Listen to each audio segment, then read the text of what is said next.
Bienvenidos a Club de Prensa Plus en NTN 24. Transmitimos desde Washington, a 3 cuadras de la Casa Blanca. No olviden ustedes que al final de este programa lo pueden encontrar completo o a partes del mismo en nuestra página de Facebook, también por nuestra cuenta de Twitter, y el audio, el podcast, lo pueden escuchar en SoundCloud. Les doy la bienvenida a los invitados hoy. En primer lugar, el corresponsal jefe del diario El País de Madrid, Marc Bassets. Bienvenido a esta mesa como siempre. Muchas gracias. Cynthia Arnson, la directora del programa de América Latina del Woodrow Wilson Center para Académicos aquí en Washington. Bienvenida también. Buenos días. José Jaime Hernández, corresponsal del Universal de México. Bienvenido a esta casa. Un placer. Y Muni Jensen, analista política de Club de Prensa Plus. Bienvenida también. Gracias. El primer asunto, Marc, tiene que ver nuevamente con el Estado Islámico, este grupo que ha cometido tantos atentados terroristas, cuyo objetivo es crear un califato universal y que están controlando gran parte del territorio entre Siria e Irak. Y que el viernes de la semana pasada cometió unos atentados en París que causaron 129 muertos al menos. El cerebro de esos atentados justamente murió en una redada policial también en las últimas horas. Ha habido un atentado muy recientemente, en los últimos minutos, en la capital de Mali. Se han tomado un hotel y hay en estos momentos tomas por partes de las fuerzas de seguridad y de la policía. Incluso Francia ha enviado un comando. Pero lo que se pregunta el mundo entero desde la semana pasada es cómo combatir al Estado Islámico. Hoy el diario The New York Times trae una editorial hablando del tema. La carátula de la revista The Economist que empieza a circular hoy se titula How to Fight Back, cómo responder. Y precisamente mientras que en Europa el presidente de Francia, François Hollande, ha puesto en marcha unos bombardeos contra el Estado Islámico, contra lugares en donde opera el Estado Islámico en Siria, y Rusia ha hecho lo mismo, entre otras razones como respuesta al atentado contra un avión ruso que volaba de Sharm el Sheikh a San Petersburgo, donde murieron 224 personas en la península del Sinaí. Aquí en Estados Unidos hay un debate. Por un lado, el presidente Barack Obama ha dicho que la estrategia actual ha funcionado y ha descartado el envío de tropas. Ha dicho que no habrá botas sobre el terreno, como se dice en inglés. Pero Hillary Clinton, quien fuera secretaria de Estado del primer gobierno de Obama, entre el 2009 y el año 2013, que es candidata o precandidata demócrata y que según las encuestas puede convertirse en la próxima presidenta de Estados Unidos, ha dicho que eso no basta, que sí deberían enviarse tropas. ¿Qué piensa usted del pronunciamiento de Hillary Clinton? Yo creo que el debate en Estados Unidos es más retórico que real. Incluso el debate en Estados Unidos y en Europa, ¿no? François Hollande, el presidente de Francia, declaró con gran indignación y pompa que empezaba la guerra contra el Estado Islámico. Hillary Clinton hizo este discurso. Ayer, esta semana también ha hablado Jeb Bush, uno de los candidatos del Partido Republicano. Todos con palabras fuertes, hay que intensificar los bombardeos, hay que implicarse más, pero si se mira la letra pequeña, yo no veo casi ninguna diferencia con lo que está haciendo Estados Unidos con la administración Obama desde hace más de un año.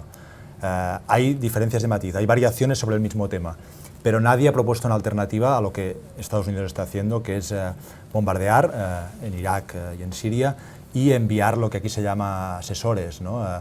Militares que ayudan en Irak a las Fuerzas Armadas iraquíes sobre el terreno, y en Siria llegarán unos 50, pero pueden ir más, que también no estarán en el primer frente de combate, no serán tropas de combate tradicionales, pero ayudarán a las fuerzas que combaten al Estado Islámico. Ninguna de las propuestas, ni Hillary Clinton, ni Jeb Bush, ni François Hollande, ninguno ha propuesto por ejemplo, una invasión como la que hubo en el 2003 en Irak, ¿no?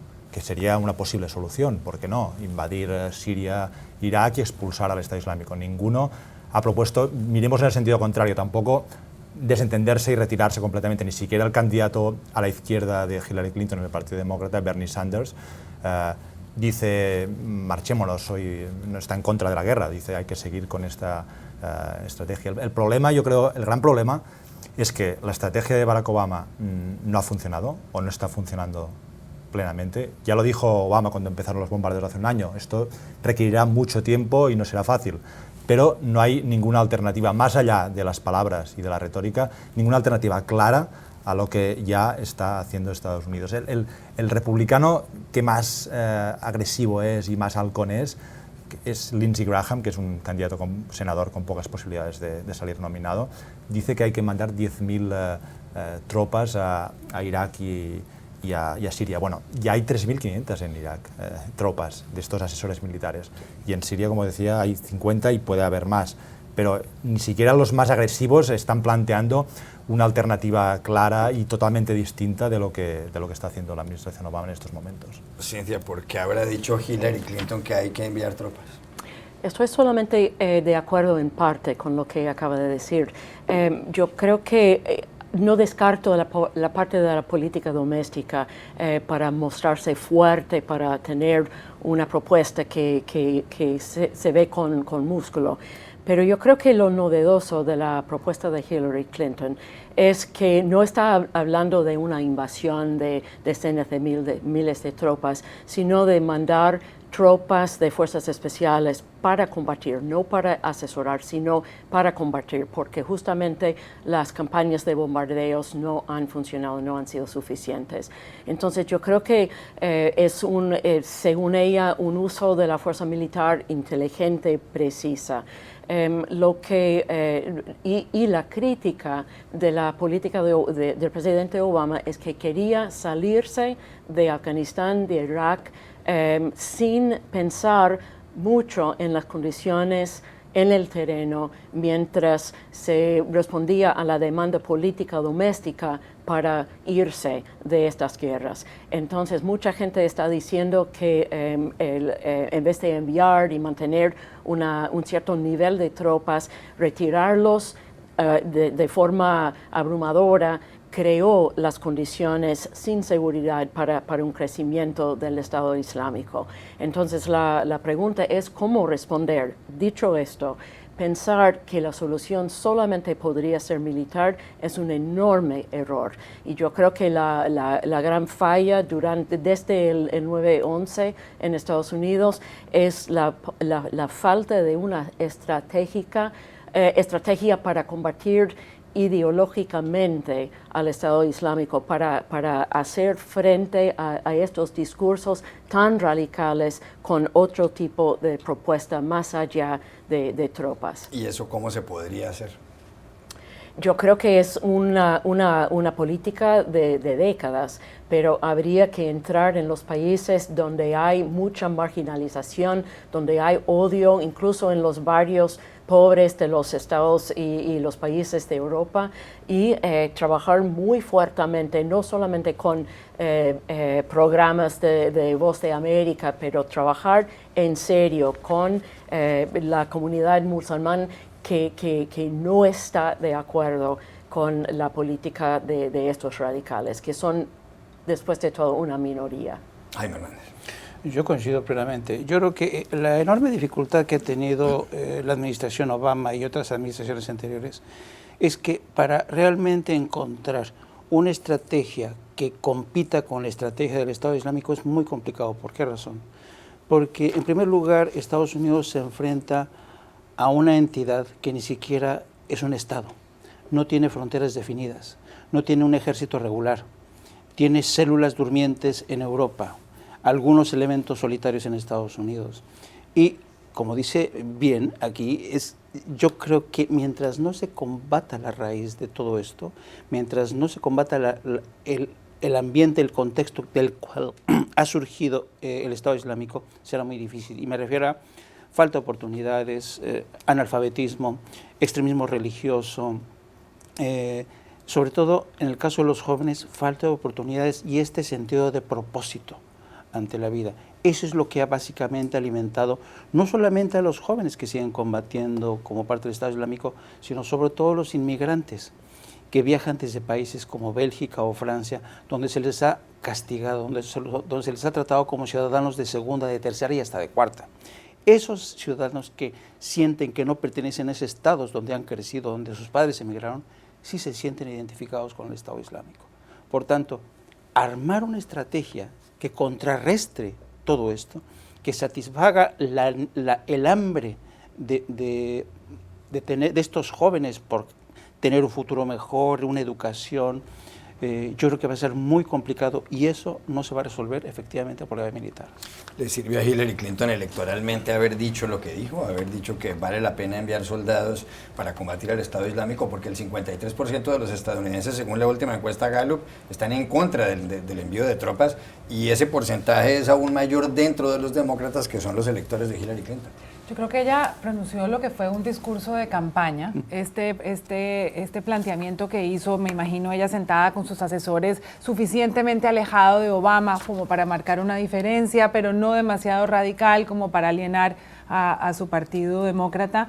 A mí siempre me preocupa cuando los candidatos hacen campaña con los hechos sangrientos de la realidad y que obedecen más a estrategias y a sondeos que hayan hecho sobre la necesidad de que ella suene presidenciable, se vea presidenciable y cómo eso le pueda convenir para sus resultados electorales. Dicho eso, fue un planteamiento serio, sofisticado, lo que uno esperaría de una señora que ha sido secretaria de Estado, que ha estado durante bastante tiempo inmersa en la política internacional y en particular en el tema de los conflictos del Medio Oriente.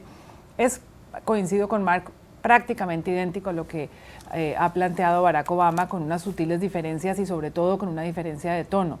Hoy hay otro artículo muy interesante en el Washington Post que habla de esta obstinación de Obama de mantener un discurso muy mesurado, muy pragmático, y da algunas explicaciones de por qué él está empeñado en no crear en este momento en Estados Unidos un clima de guerra. En primer lugar, porque no está en campaña.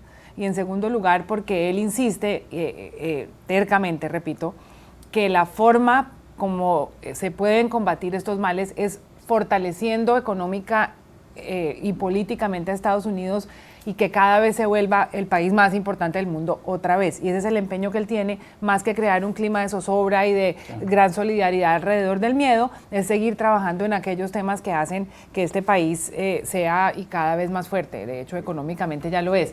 Eso tiene algunos riesgos. Yo creo que aquí en Estados Unidos, que es un país de símbolos, ha faltado esta voz de Obama rodeado de sus generales y de las banderas diciendo que todo el mundo va a estar a salvo. Pero en la cabeza de él, según explican sus asesores, el país no está más a salvo ni la gente está más segura porque él haga un discurso, sino porque las condiciones se generen. A mí me llama mucho la atención esta situación de alto contraste inédita que se ha creado. Tienes por un lado la posición del presidente Obama con mesura, con tranquilidad, diciendo, me están proponiendo cosas que yo ya de alguna manera había puesto en marcha. Y tienes por el otro lado el pronunciamiento del presidente Hollande prometiendo incluso reformas constitucionales. Y esto es lo que... El mundo al revés. El mundo al revés. Sí. Antes los europeos se retraían, se contenían, y ahora es al revés. Y claro, lo que no dicen los franceses es que los servicios de inteligencia fueron advertidos por la CIA de que esto pudo pasar. Hay un terrible error de inteligencia de los franceses y ahora, como decimos en México, quieren tapar el pozo después de que el niño se ha muerto. Yo creo que está pasando y pasará lo que pasa siempre, que es que los franceses han hecho un gran discurso muy agresivo, pero después miran a Washington, que es quien tendrá que sacar las castañas del fuego y arreglar los desaguisados, y todo el mundo está, y por eso esta inquietud o impaciencia con la retórica de Obama, ¿no?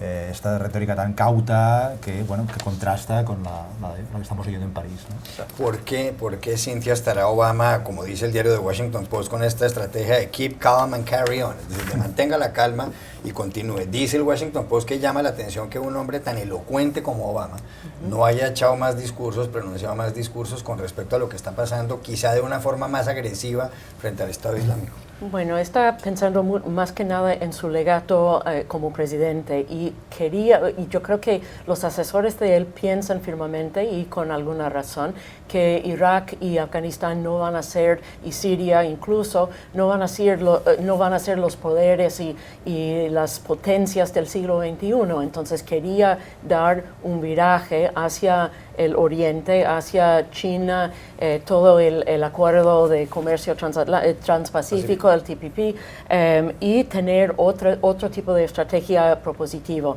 También puesto en marcha varias reformas domésticas en cuanto a las cárceles, especialmente a la reforma de la justicia en Estados Unidos, y no quiere estar en este tipo de quagmire que se dice en Estados Unidos de otra intervención militar. Pero lo que acaba de decir usted, que Francia está mirando a los Estados Unidos, muestra la necesidad de una respuesta consensuada entre los aliados, pero más que esto, con los mismos países del Medio Oriente. ¿Qué dicen en Saudí? Arabia Saudí. Exacto, Arabia Saudí. ¿Qué dicen en Turquía? O sea, los que van a ser muy afectados por este tipo de intervención, y que son pues en la frontera y en el vecindario de este conflicto, ¿cómo vamos a crear una coalición? Y es justamente lo que no hizo George Bush cuando intervino en Irak por primera vez. Ya regresamos a Club de Prensa Plus. Volvemos a Club de Prensa Plus en NTN 24 desde Washington. Cintia, este domingo hay elecciones presidenciales en Argentina. Es la segunda vuelta de estos comicios y la definitiva, lo que en Argentina llaman un balotaje, que en español ya se conoce como balotaje. Y se enfrentan por un lado Daniel Scioli, peronista, un hombre de la línea de Cristina Fernández de Kirchner, la presidenta actual, y Mauricio Macri, que es el candidato de la oposición, que es un hombre que en las encuestas está superando al señor Daniel Scioli. ¿Cómo sería un gobierno en Argentina si ganara Macri? ¿Cómo sería Argentina? Argentina va a ser muy distinto. Primero porque va a tener unas políticas económicas que siguen una lógica del mercado, mucho más que durante los últimos 12 años de los presidentes Néstor Kirchner y Cristina Fernández de Kirchner. Yo creo que también va a haber un efecto muy importante al exterior, donde los inversionistas, la gente que quieren invertir en Argentina o resolver los problemas de los llamados fondos buitres, los holdouts, van a poder arreglar este asunto. Y yo creo que es un escenario totalmente distinto para el país. Dicho esto, dado la conformación de la Asamblea, las reformas van a tener que ser consensuados con otros partidos. Esto va a limitar el poder del Ejecutivo, pero como en muchos países de América Latina, Argentina es un país donde el presidente ejerce bastante poder, y especialmente sobre la política económica, y yo creo que esto es donde va a cambiar muchas cosas. Muni, si ganara el señor Mauricio Macri, ¿cómo cambiaría la política exterior argentina, por ejemplo? Creo que hay mucho interés y entusiasmo a nivel internacional sobre lo que sería esta nueva Argentina. Hay inversionistas que están alistando sus maletas para visitar el país y empezar a participar en proyectos de inversión. Sería sin duda un país más abierto al comercio, más abierto a la comunidad internacional en todo sentido, y menos atado a este triunvirato Venezuela, Brasil, Argentina, que económicamente no ha dado resultado. Dicho eso, el primer año de Mauricio Macri y el primer año de Daniel Scioli y el primer año de cualquier presidente argentino es un año de primeros auxilios. La economía argentina está en una espiral de inflación que cualquiera que llegara al poder tendría que empezar a manejar. Al principio habrá ajustes muy duros que los tenía que hacer cualquier presidente de Argentina en cualquier circunstancia. La estabilización de la tasa de cambio, enfrentar problemas de seguridad, problemas de corrupción. O sea que este primer año no va a ser la maravilla que esperan los inversionistas internacionales ni las bolsas del mundo, que ya están repuntando en anticipación de la victoria de Macri. Es un momento difícil para la Argentina, es un momento económicamente vulnerable y que requiere de una maniobra muy, muy delicada para mantener la confianza, mantener la estabilidad y resolver los problemas que están en este momento desangrando el país. Sí, y si gana Daniel Scioli, ¿cómo será Argentina? Va a cambiar un poco, no va a ser una continuación del kirchnerismo que hemos visto en los últimos 12 años. Obviamente va a tener que implementar reformas para controlar la inflación, como acaba de decir Muni, pero yo creo que él también sabe que se tiene que acordar con los inversionistas de los bonos, los llamados holdouts, para tener acceso al capital extranjero que necesita Argentina. Ahora no pueden financiar la deuda interna simplemente imprimiendo más dinero. Eso contribuye al espiral inflacionario.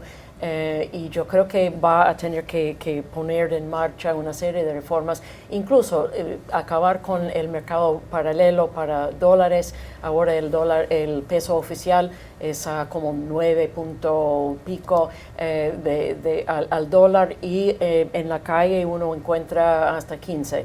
Entonces hay que controlar esto y hacer pues una tasa cambiaria única. Ha llamado mucho la atención en esta campaña presidencial argentina la contraposición de la campaña del miedo contra la campaña del cambio.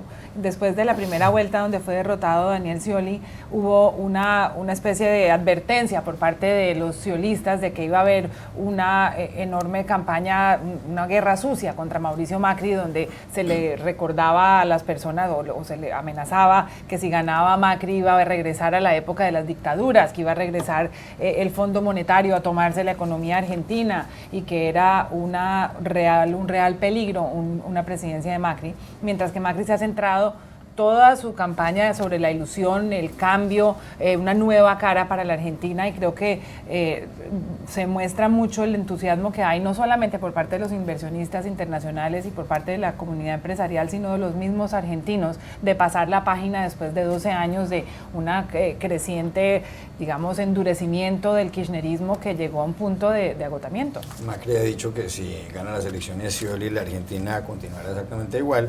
Scioli ha dicho que Macri es el demonio, que ha hecho un pacto con el diablo, y que además acabaría prácticamente con la economía argentina y perjudicaría mucho a los trabajadores. Se parecen mucho los dos, extrañamente. Scioli tiene 58 años, gobierna en la provincia de Buenos Aires. Macri tiene 56, gobierna en la ciudad de Buenos Aires. Son aficionados al deporte.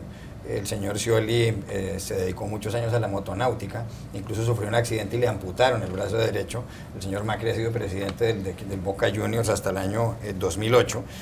Son además muy adinerados. El señor Scioli tiene una fortuna de $1,5 millones, el señor Macri una de $5,5 millones, según se ha revelado recientemente. Y aparte de eso, las esposas de los dos se dedican a la empresa textil. Karina Rabolini, la de Scioli, es empresaria de textiles, y Julia Aguada, la esposa de Macri, también está dedicada a lo mismo. Apoyan el fracking en la exploración petrolera, y además empezaron a hacer política con Carlos Menem los dos, y están en contra de la legalización de la marihuana y del aborto.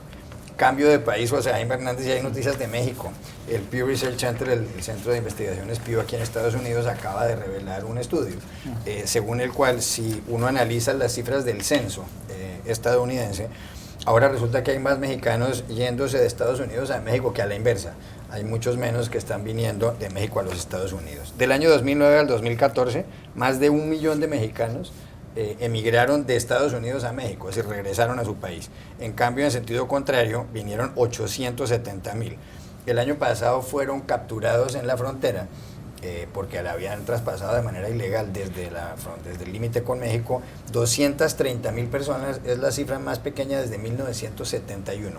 ¿Le sorprenden estas cifras o esto ya venía así hace un tiempo? No, esto ya solo viene a confirmar una tendencia que ya se venía observando desde los últimos 4 o 5 años. Y este estudio, con datos duros, supone un desmentido total contra la retórica de gentes como Donald Trump, en general del Partido Republicano, que han insistido en la necesidad de reforzar la seguridad fronteriza. Una seguridad fronteriza que, por cierto, supone una erogación anual de $18,000 millones. O sea, una factura bastante elevada, bastante considerable. Yo creo que este estudio demuestra, digamos, en términos estadísticos lo que ya sabíamos. Pero evidentemente cuando uno se asoma más a lo que es la historia humana de esta inmensa marea de mexicanos, que lo que yo llamo el México expulsado, que salió primero en la década de los 70 en busca de oportunidades de un futuro mejor de Estados Unidos, que además tenía esta oportunidad de viajar a Estados Unidos para trabajar y regresar. Cuando las políticas de seguridad que se implementaron entre los atentados del 11 de septiembre del 2001 para reforzar precisamente la seguridad fronteriza, se rompió con este círculo, con este ciclo en el que los trabajadores iban a Estados Unidos y regresaban. Cuando se impusieron esta política de seguridad, se rompió este círculo virtuoso desde mi punto de vista, y hay mucha gente que decidió quedarse en Estados Unidos. Pero ¿qué es lo que ha pasado? Desde mi punto de vista, esto refleja hasta qué punto se está produciendo en Estados Unidos una política de autodeportación de facto. Hay mucha gente que ya no aguanta vivir en las condiciones, en las sombras, como ciudadanos de segunda o de tercera. Yo conozco muchos casos en los que los padres se quedan porque tienen la esperanza de que sus hijos que han aplicado para el DACA, que el programa de los Dreamers, consigan finalmente abrirse paso en Estados Unidos. Tienen menos esperanza de que se haga realidad el DAPA, que es la expansión de este programa. Pero aún así hay gente que vive en condiciones insufribles, que vive prácticamente encerrada en su casa, le da miedo salir, no puede conducir, dependiendo de cada estado, por supuesto. Pero esto te demuestra que por un lado hay este factor de autodeportación de facto, digamos que es el retorno hormiga de la gente que prefiere estar ya en su país y no seguir con esta condición de aquí estar como ciudadano segunda y tercera. Y por otro lado, también es muy cierto que en las condiciones en México han mejorado en cierto sentido, no la seguridad, pero la gente empieza a tener más trabajo, la economía empieza a crecer, y también se ha registrado otra tendencia, otro fenómeno, que es el tema de la migración que viene desde Centroamérica, que sale expulsada por el fenómeno de la violencia, de tal suerte que estamos ante un nuevo episodio de la historia que sospecho los republicanos no lo tienen muy en claro, no se han actualizado. Hay más noticias de México a ciencia, y una de ellas está en la columna, en la sección de América Latina de la revista The Economist, esta semana, que se titula El silencio de los pinos, se refiere justamente a la residencia presidencial mexicana. Es la columna de Bello, que es el seudónimo de Michael Reed, periodista que ha estado en este programa además. Lo que señala esta columna básicamente es lo siguiente. Dice que en los primeros 18 meses después de haberse posicionado en diciembre de 2013, Enrique Peña Nieto tuvo bastante éxito, anunció este pacto por México, una gran serie de reformas, pero que después presentó un proyecto de reforma tributaria que molestó a los empresarios. En 26 de septiembre del año pasado desaparecieron estos 43 estudiantes de magisterio en el estado de Guerrero. Luego se reveló que tanto su esposa Angélica Rivera, la primera dama mexicana, como su secretario de Economía, Luis Videgaray, o su ministro de Hacienda, pudieron comprar unas casas con el apoyo de una firma del grupo IGA, que es un grupo contratista del Estado. Y para rematar, en el mes de julio se fugó Joaquín El Chapo Guzmán, el narcotraficante más buscado del mundo.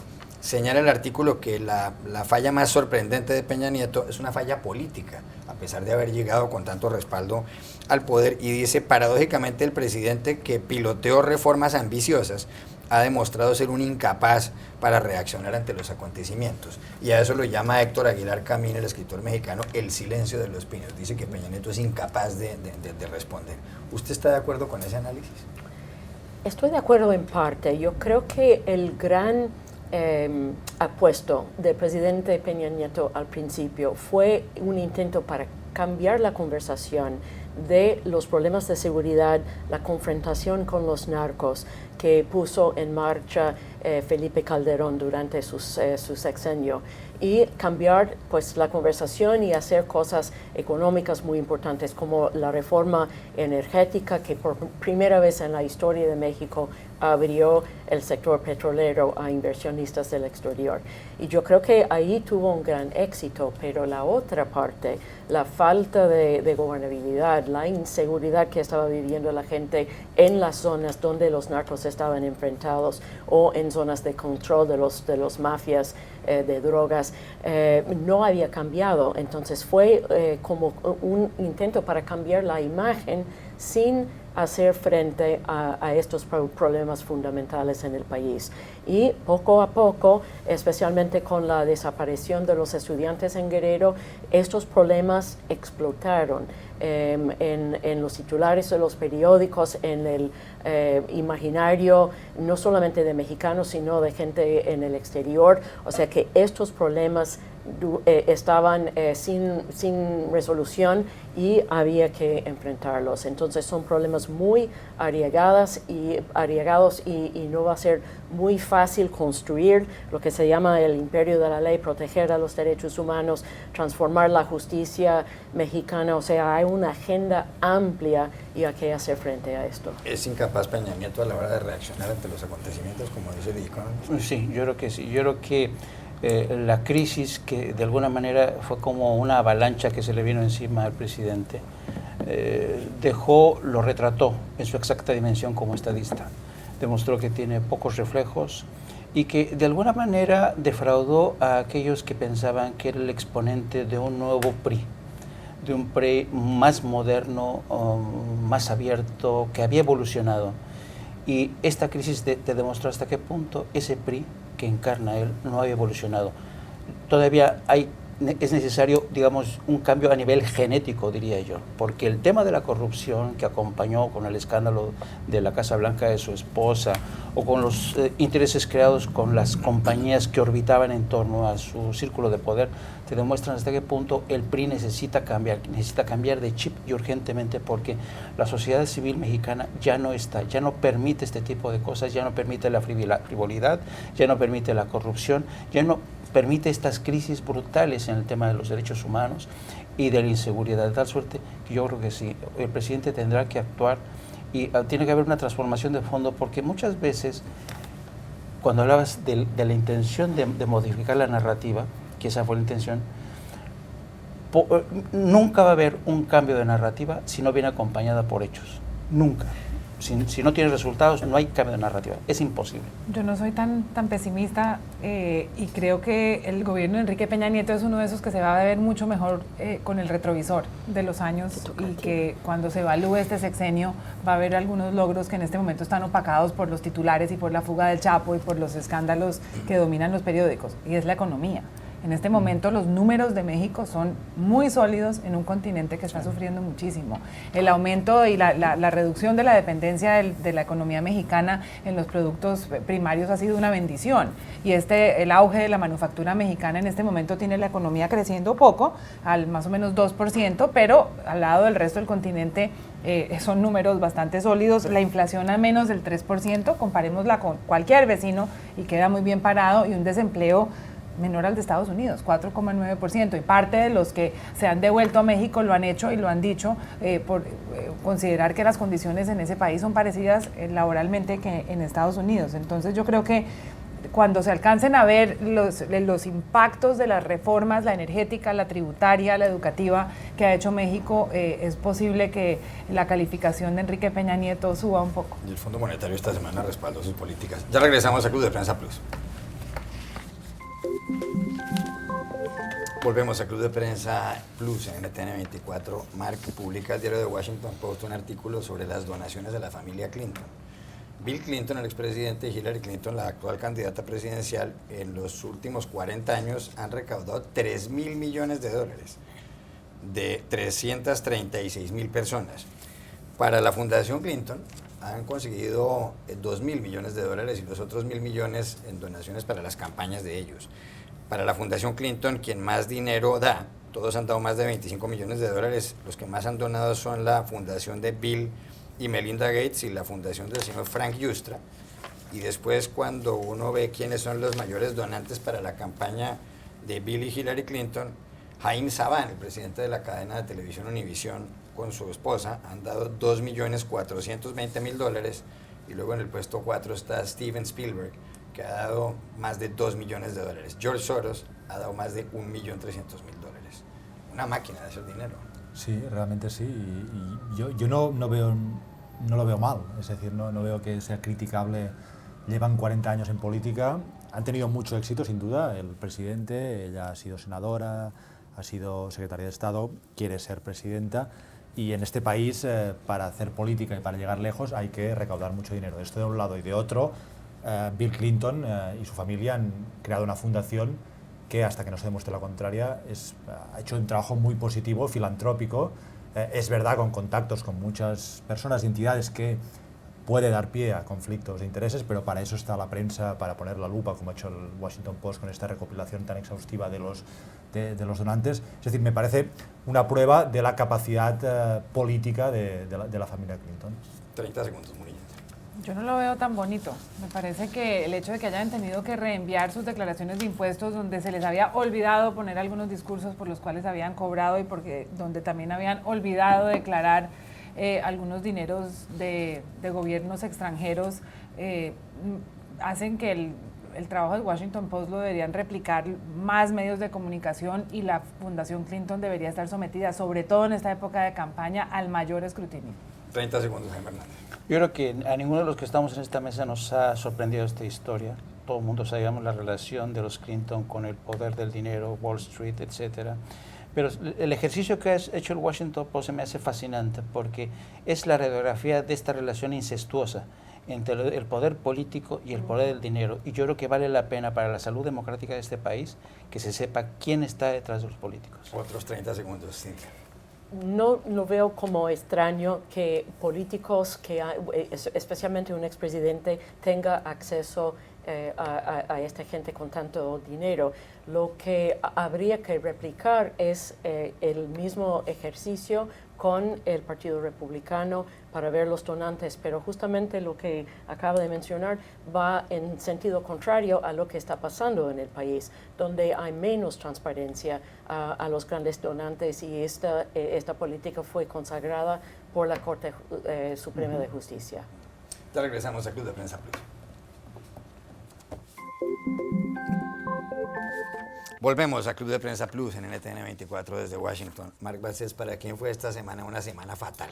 Ha sido una mala semana para el presidente de los Estados Unidos, Barack Obama, porque los atentados múltiples en París de la semana pasada han evidenciado que la política de Obama en Siria y en Irak contra el Estado Islámico no funciona. Pero creo que es todavía peor semana porque se ha demostrado en estos días que no hay una alternativa clara a esta política. Es decir, que la lucha y la posibilidad de derrotar al Estado Islámico y de vencer esta guerra que muchos han proclamado en los últimos días no ocurrirá ni mañana, ni pasado mañana, ni el próximo año, sino que será una guerra difícil, larga, y quién sabe cuándo terminará. Cintia, ¿para quién fue esta semana una semana nefasta, una semana fatal? Una semana muy mala para Daniel Scioli. En Argentina entró en la primera vuelta pensando que la única pregunta fue si ganara en la primera vuelta o en la segunda. Y en los últimos días hemos visto muchas encuestas diciendo que Mauricio Macri tiene la ventaja.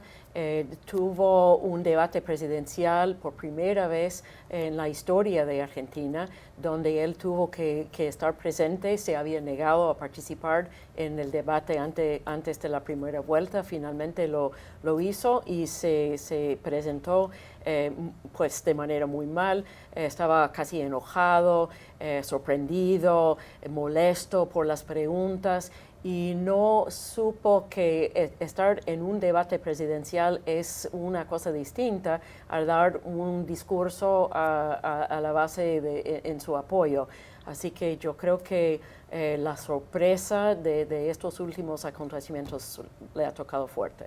José Jaime Hernández, ¿para quién fue esta semana una semana fatal, una semana lamentable? Yo creo que fue una semana nefasta para el médico cirujano y aspirante del Partido Republicano a la nominación presidencial, el doctor Ben Carson, porque esta semana yo creo que se le hizo fácil sumarse a esta oleada de la histeria colectiva contra la amenaza terrorista del Estado Islámico, y en ese proceso se le ocurrió tachar a los refugiados sirios, a compararlos con perros rabiosos. Y yo creo que son unas declaraciones desafortunadas que van en contra de lo que ha sido Estados Unidos, de lo que representa Estados Unidos, de los valores que defiende Estados Unidos, una nación que le ha abierto sus puertas a miles de inmigrantes, millones, a refugiados políticos de todo tipo. Por tanto, yo creo que ha sido un pronunciamiento nefasto que seguramente lo va a marcar y lo va a seguir persiguiendo con el tiempo.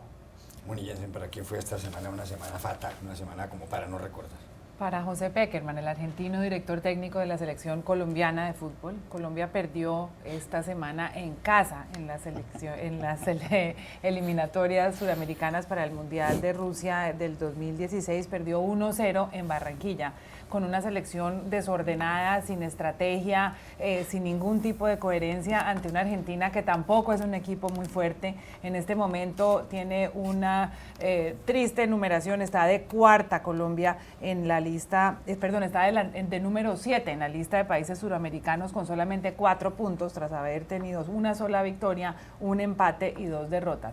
Mal Pekerman además le dio la oportunidad al director técnico argentino, el Tata Martino, que estaba muy mal parado, a tener oxígeno y aguantar hasta el Mundial. Que fue técnico del Barcelona, el Tata Martino.